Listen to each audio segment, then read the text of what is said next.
Hey YouTube, Brandon Ascari here from Ascari Digital's Content Creator Academy. First, before we start talking about some news in filmmaking, let's subscribe to the channel, hit the notification bell, don't forget to punch me in the face with a big thumbs up if you haven't already. Leave a comment down below with any questions, comments, concerns, or just to say hi.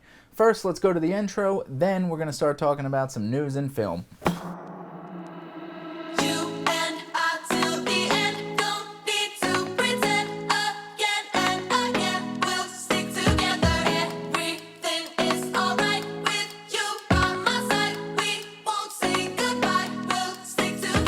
Hey YouTube, Four Eyes again here, coming at you with some news in filmmaking. So first, we're going to go on my computer, take a look at Martin Scorsese's Killers of the Flower Moon, set for Italy release via Rai Cinema.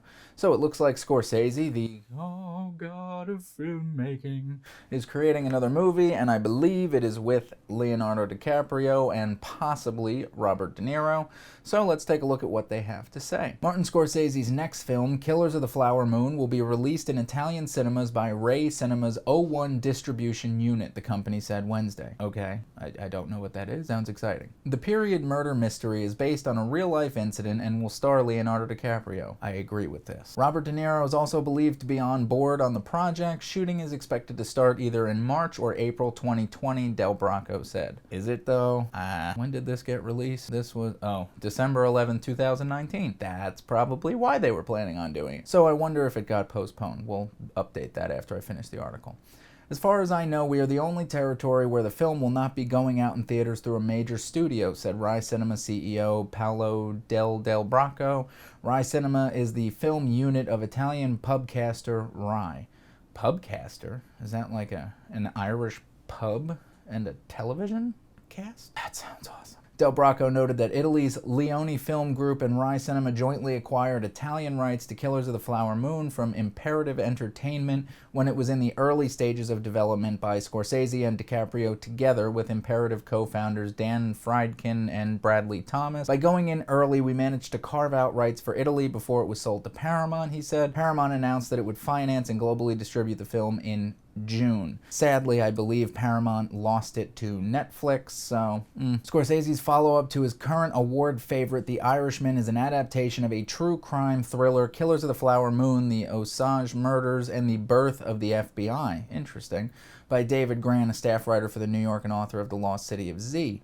Rights to Flower Moon were snapped up by Imperative in 2016 for a reported $5 million. How I would love $5 million. And I believe the budget for this movie is supposed to be $200 million. So real quick, let's just see if we could do a Google search. Flowers of the Killer Moon postponed. Production on Killers of the Flower Moon was expected to take place this spring and summer, but filming has been delayed indefinitely. Watch DiCaprio and De Niro announce the walk-on role for the video below. I thought so. And that was April of 2020. So we don't know when this movie's actually going to come out, but it's always cool to see another Scorsese movie and know that DiCaprio is going to be in it because they are pretty much a dream team. Moving on, let's talk about Canon, where they might have some crazy telephoto zooms in the pipeline. This was an hour ago today. Canon has the announcement of the new 100 to 500 millimeter f4.5 to 7.1L IS image stabilization coming up in the very near future. But a couple of patents have emerged that might make sports and wildlife shooters particularly excited. The forthcoming 100 to 500 millimeter f4.5 to 7.1 for Canon's full-frame mirrorless cameras looks to be something of a beast of an L-series lens, and an announcement from Canon as to its availability should not be far off.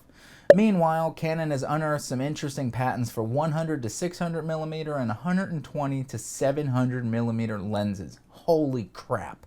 As noted, it seems unlikely that Canon would release either of these given that the production of the 100 to 500 millimeter is currently happening, but it is an indication of how the Japanese manufacturer has been developing lenses for its new mount, and perhaps a longer lens might appear at some point in the future. Very interesting stuff, because Canon is pretty awesome. So this is pretty wild news as far as a lens is concerned, considering that it could be 100 to 500 millimeters and then the potential for a 1 to 6 or 120 to 7 700mm lens is amazing. You could get the most macro shots that you ever need. What I would personally be curious about is what is the minimum focusing distance when you're at like a, say, a 600mm on your zoom. How far away do you have to be? Regardless, your depth of field is going to be amazing. You could probably barely get their eyeball in focus and their puffy cheeks are going to be out of focus. That's awesome. And the one concern I have, of course, is that it's not a constant aperture zoom lens, but when you're considering a focal range that's that far, I understand, but being at an f4.5 or an f5.7 or 7.1, whatever it is, I mean, it's cool and it's fine because you're still going to have the depth of field. It's just if you wanted to use this at night, you're probably going to need some light because the maximum aperture really is not that great. So let's move on to some other news. And this is an opinion article, and I always have an opinion, one of my downfalls. Do you agree T2.8 is the best aperture for filmmaking? Interesting. Cerise Sudekaran, the creator of Wolf Crow channel, very good YouTube channel, you should definitely check it out, makes a bold claim that T2.8 is the best aperture for filmmaking. Haha, go figure, I'm shooting at an f2.8 right now on my Sigma lens on the Sony, so maybe I agree. At first, this seems to be a very general conclusion that every photographer or filmmaker opposes instinctively. As we know, there are no best settings for any situation. This means there's no best aperture for every situation, even more so when we were talking about the entire movie industry. However, the arguments of Sudekaran, which support his statement, are logical and sound and are backed up by the experience and visual decisions of cinematographers who shot movies we admire today. By the end of the video, I was convinced that it is indeed practical to use T2.8 or f2.8 in case you use a lens for still photography. Well, that's not exactly true, because a T3.2, I believe, is about an f2.8, something like that, because they're not exactly the same. So keep in mind that when they say T2.8, if it's an f, it's probably an f2.5 or 2.2. So just know that. The fact that many fast lenses having a maximum aperture value of f2.8 or lower start to diffract light above f11 must not be ignored, no matter if we shoot with high-end glass or not. Those of you that are new to filmmaking and its world must know that one of your best friends is the ND filter, especially if you're going to shoot at such wide apertures.